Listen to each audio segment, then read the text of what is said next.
Bom dia, terceiro ano, Colégio Ângulo. Agora o bicho vai pegar, vamos começar a estudar literatura brasileira, né? Bora fé no Enem, a gente sabe que literatura no Enem não cai, despenca, né?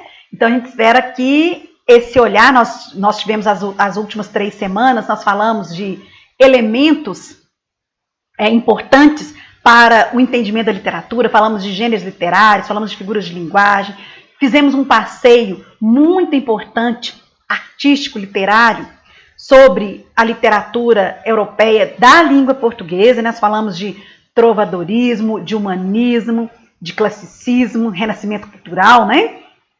E agora a literatura aporta em terras brasileiras, né? E agora a literatura, lógico que no início nós temos ainda assim a influência europeia, vamos caminhar com essa influência durante um bom tempo, mas agora nós aportamos, né? Bem-vindos a terras brasileiras, né? Terra à vista, né? E que terra, e que povo, né? E que natureza. E nós vamos falar de literatura brasileira. E aí a gente começa com o quinhentismo, né, que é o primeiro momento da nossa literatura. A gente pode falar que não é a literatura brasileira propriamente dita, mas aqui produzida em terras brasileiras, né, com um olhar já voltado para como pano de fundo para a nossa terra, para o nosso habitat, para a nossa gente indígena, verdadeiro dono desse espaço, verdadeiro dono desse lugar, né, o dono original desse lugar, hoje de todos nós. Mas antes de nós nos aprofundarmos, né, no quinhentismo, é preciso, eu sempre gosto de quando a gente começa a estudar a literatura brasileira através do quinhentismo, fazer uma linha histórica. Eu acho que é muito importante que a gente entenda que a literatura ela é sempre feita de movimentos de idas e vindas, né? A literatura como a arte, ela está sempre bebendo em fontes, né? A gente fala que na natureza nada se cria, tudo se transforma. Lavoisier falou isso, não é isso?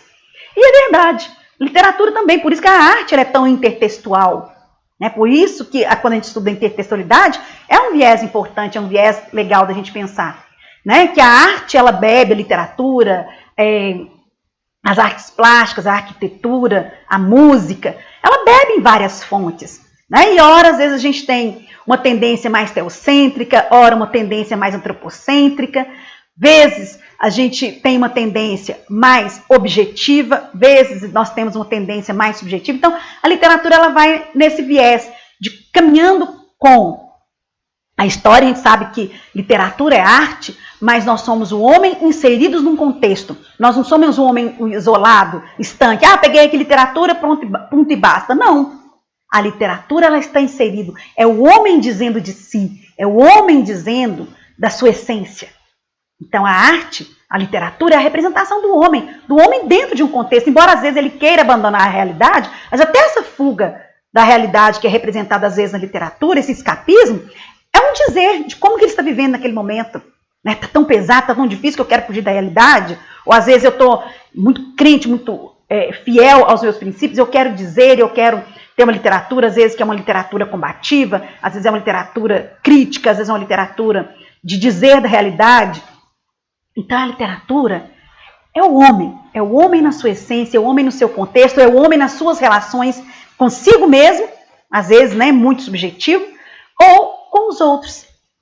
Né? Muito interessante. Então, quando a gente fala literatura, essas datas que estão aí, pessoal, são sempre datas grosso modo, né? São datas, divisões, só para facilitar didaticamente. A gente sabe que com certeza, se a gente pegar um texto hoje, a gente vai encontrar um texto altamente romântico, né? A gente tem aí, lá na escola, no colégio, pessoas que escrevem bem, a Gabi, sabe muito bem, de vez em quando eu pego os textos da Gabi e coloco até nos meus testes, né? Ela tem um viés, às vezes, muito romântico.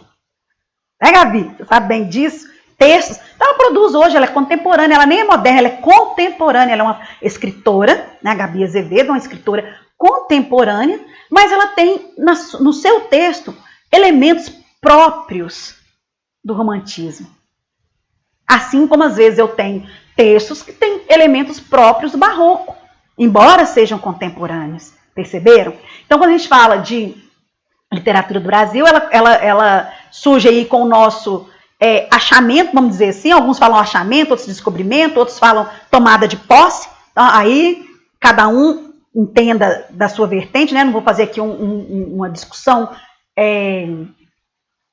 histórica da questão, né? Então, seja achamento, descobrimento ou tomada de posse, né?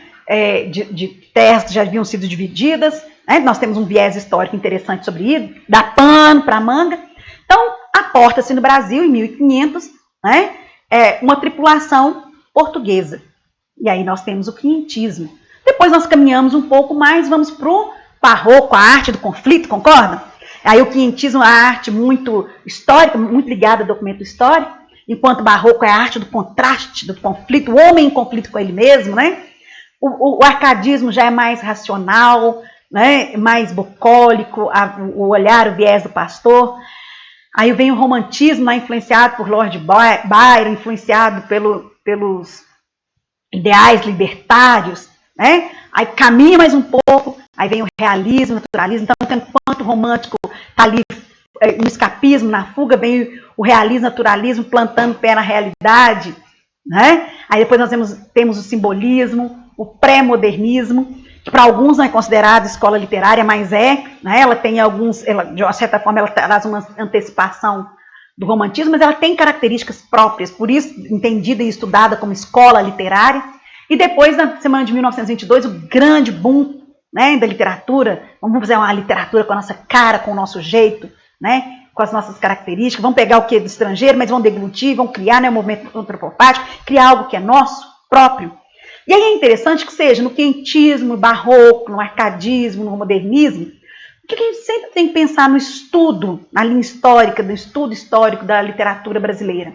Eu sempre tenho que pegar essa literatura e inserir num contexto histórico. Ou seja, em que momento isso aconteceu? Como estava o mundo? Como estavam as pessoas? Como era o pensamento? Como que era a linha filosófica naquele momento? O que as pessoas pensavam, o que elas almejavam, o que elas queriam? O que acontecia na economia? O que acontecia na política? Que interferiria ou não na produção literária, na produção artística? Quais são as características? Como que eles construíram esses textos? Esses textos, eles são mais objetivos ou eles são mais subjetivos? Eles são mais teocêntricos ou mais antropocêntricos? Quem eram essas pessoas? Né? Então, toda vez, qualquer escola literária que você venha estudar, tem que pensar no contexto histórico, nas características. Quem eram essas pessoas? Quem eram os representantes? Quais obras que foram criadas? E mais, essas obras dialogam com o quê? Aí a gente está pensando num olhar muito específico para o Enem. Né? Essas obras dialogam com o quê? Com que época? Com que arte?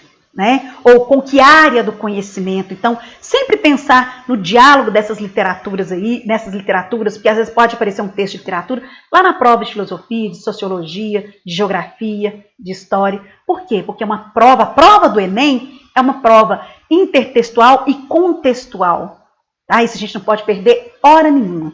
Tá? Então, essa linha histórica aí, só para vocês lembrarem, para vocês terem um viés do nosso trabalho daqui para frente. Então, nós vamos seguir esse roteiro, né, passeando, revisitando cada momento literário, artístico e histórico da nossa literatura brasileira, da nossa arte. Correto? Né? Convite aceito? Então, bora para o quinhentismo. Então, grosso modo, né, a gente tem de 1500 a 1601, isso aí, lógico, a gente fala que é uma divisão grosseira, e a nossa literatura ela começa a se construir, começa a ganhar formato, ganhar molde, a partir do processo de colonização. Por que eu coloquei processo de colonização? Para fugir dessa questão de descobrimento, achamento, tomada de posse. Então, o processo de colonização. Então, aporta-se aqui, no Brasil, né, a terra, né, os portugueses que vieram aqui, tomaram posse dessa terra, e aí, lógico, nós tínhamos os nossos nativos, né, os indígenas, que tinham uma cultura ágrafa, ou seja, eles não tinham literatura escrita. Tinha arte, e é muito sério isso. Né? A arte indígena, ela é importante, já existia arte, já existia cultura, já existia literatura no Brasil antes de 1500. Isso é importantíssimo. Nós não podemos apagar essa história. Nós não podemos deixar de falar disso. Só que era uma arte, uma literatura, uma cultura oral, de tradição oral. Né? Belíssima. Né? Então, quando você tem a pintura, quando você tem os adornos de corpo, de cabeça, né? As histórias que são contadas, o jeito de plantar, o jeito de criar o filho, né? O jeito de dividir as tarefas, isso tudo é uma cultura, isso tudo é uma arte daquele povo que aqui estava, né? E que foi de uma certa forma assolado aí por uma influência, né? de outra cultura. Não que isso seja, não vão entrar no mérito do bom ou do ruim, estou dizendo que havia aqui uma arte, uma cultura, uma história. E nós sabemos que na nossa língua portuguesa nós temos, né, utilizada aqui no Brasil, nós temos muito da influência da cultura indígena, dos costumes indígenas, né? Então, nos nossos costumes mesmos, higiênicos, alimentares, né, dos nossos costumes, dos nossos cantares, dos nossos dizeres, nós temos a influência, porque aqui já existia um povo, aqui já existia uma cultura, né? E aí nós vamos falar desse processo de influência cultural, não poder dizer assim, né, da colonização portuguesa. E aí nós vamos ter, né, esse contato, esse primeiro contato do homem nativo daqui da nossa terra com o homem europeu, né? E aí a nossa literatura, ela vai ter um viés de literatura informativa. E isso era muito comum, tá, pessoal? Nas navegações, né, nas aventuras e desventuras, né, dos portugueses, sempre iam, né, nos navios, nas embarcações, nas caravelas, sempre ia aquele cronista, aquele que relatava, aquele relator, vamos dizer assim. Por isso que a gente fala que é uma literatura descritiva e narrativa. Então eles chegam para conhecer essa terra, né, para vir para essa terra, para fazer o processo de colonização dessa terra, mas precisava de avisar. Então, no nosso caso, né, o Pero Vaz de Caminha ficou aí encarregado de narrar, noticiar ao rei da época, Dom Manuel, o que encontraram aqui. Né? E que espanto, né? Imagina, dá para imaginar? Eu fico pensando às vezes, viajando na maionese, pensando o tamanho do espanto desse contato, desse primeiro contato, dessa primeira relação, né? Então, os portugueses com aquela rouparia, aquele monte de frufru na cabeça, aquele monte de chapéu, e aquele monte de roupa, e aquele monte de coisa, e os índios aqui, né? Praticamente desnudos, né? Com as suas partes íntimas aí à vista, né? Peles pintadas, peles diferentes, peles sem muitos pelos, né? O corpo, né? Sem muito pelo, muito diferente, com um jeito diferente, um jeito ali, né? O dia a dia, as visões, as tarefas muito diferentes. Então deve ter sido um contato muito interessante, muito intrigante, vamos dizer assim. E a literatura nossa informativa, chamada de literatura de informação, nesse momento de quinhentismo, ela vai ser altamente descritiva e altamente narrativa, ou seja, dizer como era esse povo. Então ele precisava dizer para o rei, olha, nós chegamos aqui e encontramos pessoas. Como eram essas pessoas? Como era esse povo? Como eram suas características físicas? Né? Como eles se comportavam, aí o elemento narrativo, como eles eram fisicamente, suas características, e como que eles viviam, como que eles se comportavam. E mais, como era essa terra? Então a gente fala que a literatura descritiva e narrativa, ela tinha dois objetivos, dizer de como era essa gente e dizer de como era este lugar. E aí um espanto na natureza exuberante, né, produtivo, tanto é aquele que tem a expressão, né, na carta que em se plantando tudo vai dar, né, as águas parecem infindas, né, e se aproxima muito do relato histórico. Mas você vai saber por que ele é considerado literatura, se ele é um documento informativo, ele é um documento histórico, ele é uma carta histórica, ele é um elemento histórico. Primeiro, porque muitos escreviam em formato de crônica ou de carta. Então já ganha um viés de literatura, né? Vocês concordam? E é importante que a gente saber que muitos desses aí estudaram as escolas de Sagres, as escolas, né, das grandes navegações, eram pessoas cultas, pessoas que estudaram, né, que tinham boa formação de filosofia, de matemática, de vários conhecimentos, né, esse conhecimento, a gente fala de conhecimento filosófico, eu acredito que na escola de Sagres tenha tido, né? Então, esse conhecimento filosófico, de saber por saber, de conhecer por conhecer, né?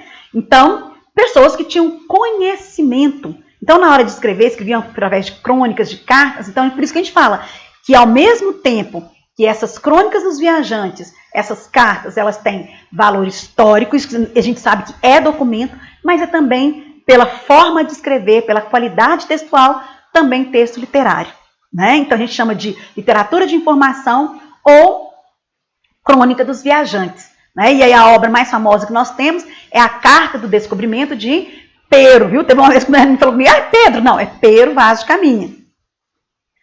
Nós temos também outro caminho, né? Estou dizendo caminho ali, que é outro caminho. Nós temos a literatura jesuítica. Então, nós tivemos a literatura de informação ou crônica dos viajantes, que são os relatos históricos feitos pelos viajantes para informar de como é essa terra, de descrever essa terra. Mas nós vamos ter a literatura chamada literatura jesuítica. O que vem a ser isso? Junto com a colonização, né, com os viajantes, também em outras embarcações, não veio uma só, uma vez só, também vieram aqueles que seriam, vamos dizer assim, os responsáveis por ajudar, né, a facilitar o processo de colonização. Existia aqui um povo, existia uma gente, com seus costumes, com a sua cultura, com o seu jeito de ser. Aí chega um povo que toma posse, que se apossa dessa terra, que se diz dono dessa terra. Então era preciso fazer o quê? Colonizar para tomar posse. E aí vieram os jesuítas, né, que fundaram os primeiros colégios. Eles tinham dois objetivos básicos: catequizar os índios e expandir a Igreja Católica nesse novo mundo. Então esse povo era pagão na cabeça deles, né? Eles não entendiam essa cultura que o indígena tinha, né, essa cultura politeísta, como uma forma de religião, como uma forma de cultura. Então, eles entendiam que eles eram pagãos que precisavam expandir a igreja nesse novo mundo, catequizar e batizar todo mundo, e tacar água benta em todo mundo, né? E era uma forma também de escravizar. Então, a coisa não é tão bonitinha assim quanto se pensa, né? Da mesma forma que muita gente fala que a nossa colonização ela foi pacífica, né? Então, o português mostrou um espelhinho, o indinho olhou, achou engraçado, estamos todo mundo junto e misturado. Não. Houve violência. Isso a gente não pode apagar isso da história, né? Houve violência, houve muita morte, né? Houve agressão, houve escravidão do índio também, né? Embora não tenha desformado, depois mais para frente a gente vai ver a escravidão do povo negro, da gente negra, mas houve também esse processo de escravidão, houve luta, houve resistência, houve dizimação, porque a gente fala muito, é muito comum falar, a colonização espanhola foi cruel, acabou com tudo, e na portuguesa não, foi mais tranquila. Não, pode ser que tenha em menos proporção, né, de dizimar totalmente, mas houve a violência, houve a agressão e houve essa imposição cultural, né? E aí, né, os jesuítas que aqui vieram tinham como instrumento de catequização o teatro, né? E aí o padre José de Anchieta é uma figura polêmica, não vou entrar aqui no mérito dessa questão, né? Às vezes, ora amado, odiado tanto por portugueses quanto por índios, mas não vamos entrar nesse viés, vamos entender, né, que a literatura aqui, o teatro, a literatura, como parte, né, desse processo de colonização, de catequização.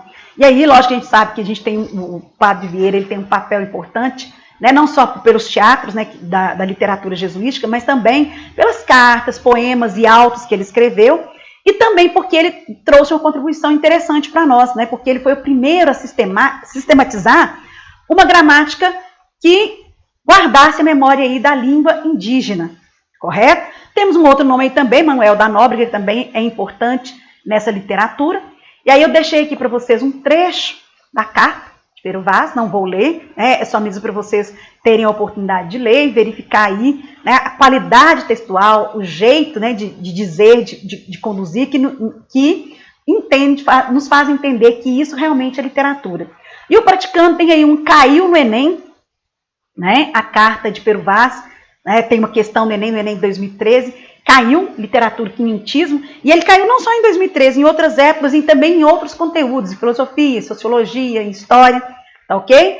Façam praticando em casa, depois confiram o gabarito, Muito sucesso a todos, boa sorte. Foco no Enem!